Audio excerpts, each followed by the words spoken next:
चलन शिव के नगरिया सुनए भाई कांवर उठाला, भोले जी के मन में बैठाला बैठाला बैठाला बैठाला।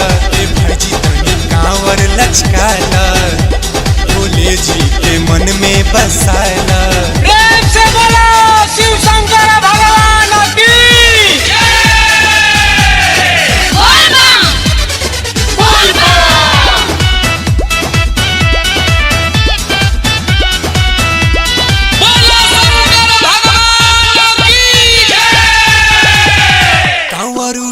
के तू कबहू न गईला, करम गईला खराब हो।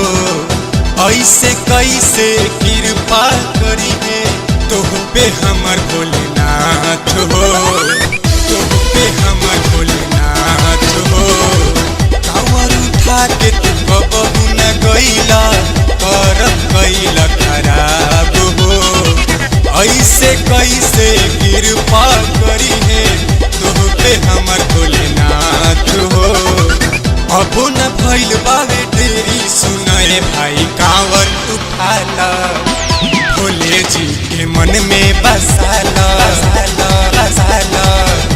साजन जी के भजन बजाला, ए भाई तनी कमर हिलाला।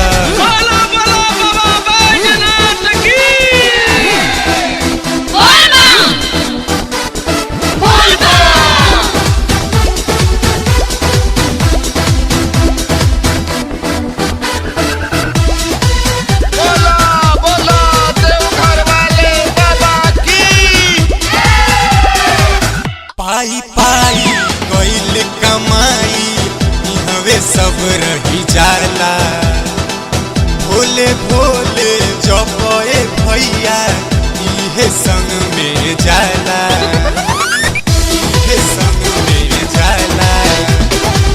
पाई पाई गईल कमाई इहवे सब रही जाला, भोले भोले जपए भैया संग में जाला। सुना बनाला जिंदगनिया चलाए भाई भभूतिया लगाला, भोले जी के मन में बैठाला।